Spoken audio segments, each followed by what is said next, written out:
I appreciate you all having me here today. You know, this has been an interesting ride for me and for my wife, Jean, going from lawyer to author.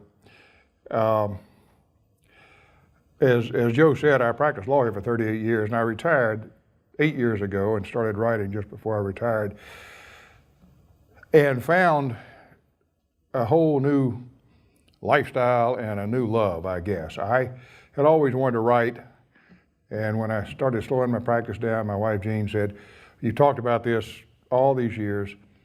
Sit down, get at the computer, and write that book. See if it's any good." Well, I'm now writing the 10th book, and it has been just an enjoyable time. My books the most recent book is actually a book called The Assassin's Game.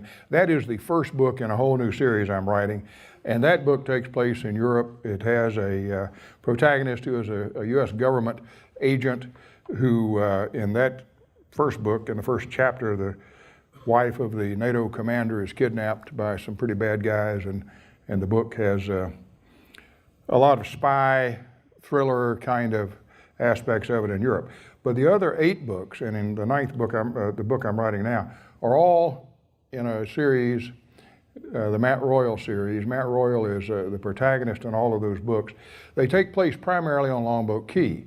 The reason for that is that we've had a place on Longboat Key for a long time, and we just love it, and nothing ever happens on Longboat.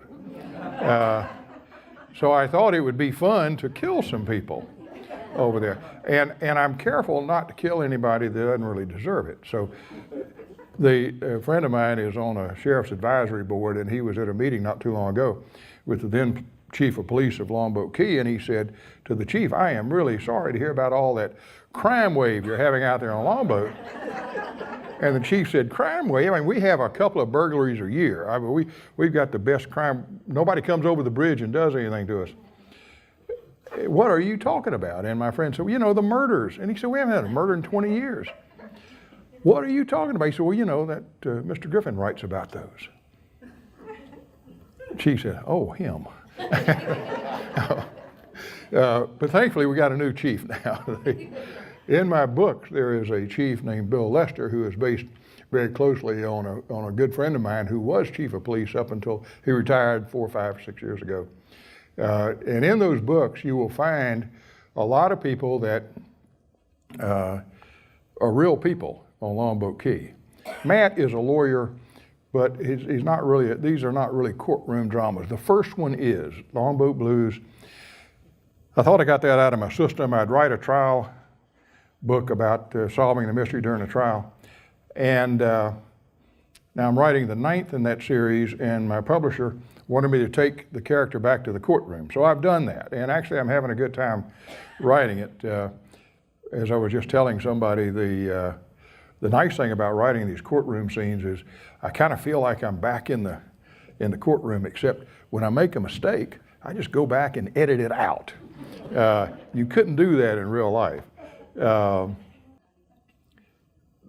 People ask sometimes, you know, they'll find out I'm a writer. I'll tell them, I'll brag to them about I'm being a writer, and say, "Have I ever heard of you?" How the hell do I know if you ever heard of me? But there was a guy that last year there's a restaurant on Longboat Key called Mar Vista, and it sits on the water, and it's a wonderful, beautiful venue, and kind of an old Florida waterside restaurant. And a local magazine in Sarasota was doing a piece on me, and they sent a photographer out to take pictures of me in this area. And we were out there about 7 o'clock in the morning, something to do with the light. And the photographer's got all this equipment all over, and an older gentleman rides up and stops the car, gets out in the parking lot, and asks the photographer what she's doing. And she said, "Well, I'm taking pictures out here." "Well, why are you taking his picture?" "Well, he's going to be in a magazine." "Well, why is he going to be in a magazine?" She said, "Well, he's a writer, and they're doing a story on him." So he turned to me and said, "Have I ever heard of you?" I'm thinking, how the hell do I know if you've ever heard of me? I said, "I don't know. My name's James Patterson."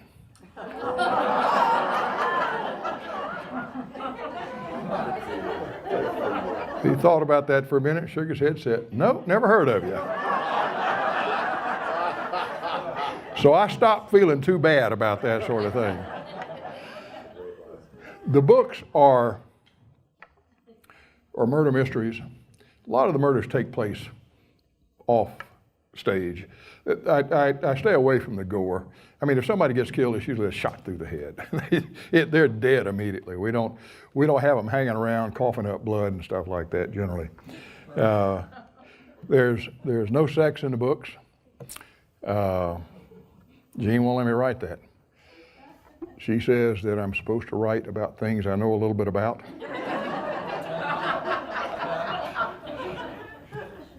She's my toughest critic. We're celebrating our 50th anniversary here in a month or so, and so you can bet she's got lots of ammunition to use on me when it comes to this.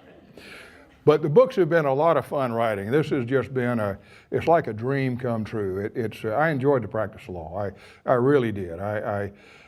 But it was time to give it up, and I didn't know where I was going or what I was going to do. I figured I'd maybe take up golf or something. But the writing kind of fell into my lap. It has been just, I have more fun doing it. A writer friend of mine over in Bradenton the other day, well, some time ago, was asking me, we had coffee together one morning, and she said, when I'm writing, I've got this room in my house that is just, it's virtually soundproof, and I don't have any music going on or anything, and I'll lock myself in there for hours. And my husband knows that unless he's having a heart attack, he should not come knocking on the door. I need to be absolutely alone. She said, "Do you have a place like that?" And I said, "Well, yeah, sort of. The Maitland Starbucks." And that's where I do most of my writing, is sitting over at Maitland Starbucks. I see some of our old friends, Joe, rolling in these old beat-up lawyers for their coffee in the morning, still going to work.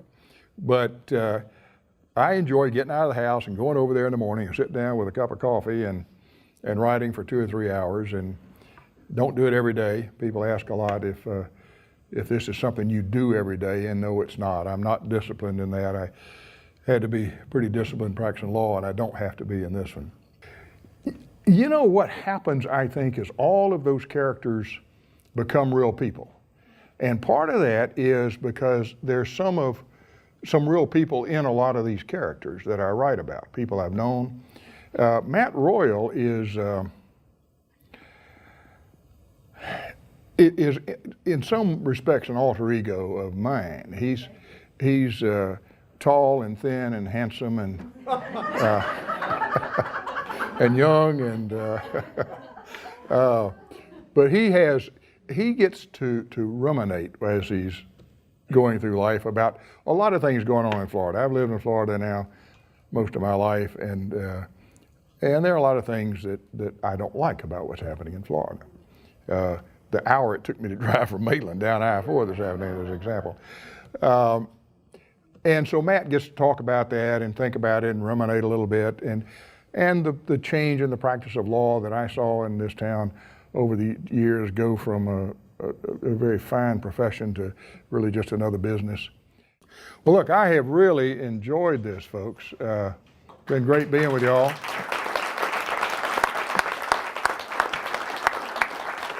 And I sure appreciate you having me. We've got plenty of books back there if anybody wants to help a starving artist.